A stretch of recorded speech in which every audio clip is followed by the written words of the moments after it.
take you to Texas now, where there were some dramatic moments in court as families of the victims of two Boeing 737 crashes are getting what could be their final chance to fight for the company to face criminal prosecution. 346 people were killed in those crashes off the coasts of Indonesia and in Ethiopia. Here's the father of one of the victims today. The least that we want is just justice, you know? Justice that will make sure that the skies are safe again, and that no other parent would ever lose their loved one through recklessness, through prioritizing profits. No other family should ever go through what we've gone through. Prosecutors had initially charged Boeing with conspiracy to commit fraud for allegedly trying to deceive regulators about a flight control system that contributed to the crashes. Boeing pleaded guilty about a year ago. They agreed to pay more than $1 billion to victims' families and in fines. But a federal judge rejected that deal last December over concerns about who would monitor Boeing's compliance.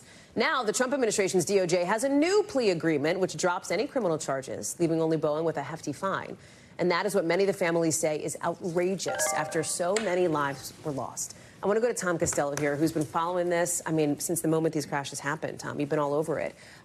Help us understand what went down in court today and importantly, what happens next. The judge listened to these stories, right? Yeah, and apparently was very patient and let everybody have their say. These are people who came from all over the world, from Australia and Canada, all over the United States, the UK, Ireland, France.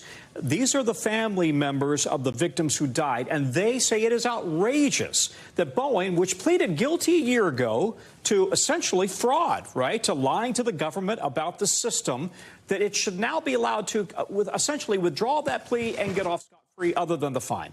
So we heard from so many families, anguished family members, saying this just isn't right, that their family members have died, and this was a criminal act. Take a listen to one mother who lost her 24-year-old daughter.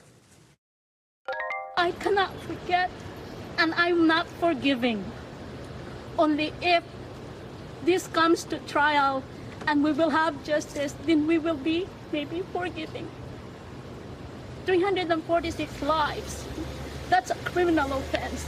They have to be brought to trial. And even if we lose, for us, that is also justice.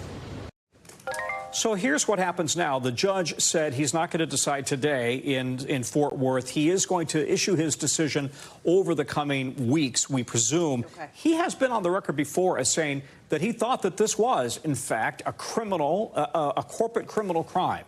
So we'll see whether there's some mechanism by which Boeing would still have to plead guilty to a felony. Do we know? I don't know if we know the answer to this. Has Boeing responded to today in court? Any of this? Not to today in court. Okay, got it. And I talked to them yesterday. They said we just don't want to talk until we get through this proceeding. Okay. Tom Costello, we're glad you're talking. We're glad you're here with us. Thank you very much, as always. Appreciate you, pal. Sure. We thank you for watching, and remember, stay updated on breaking news and top stories on the NBC News app or watch live on our YouTube channel.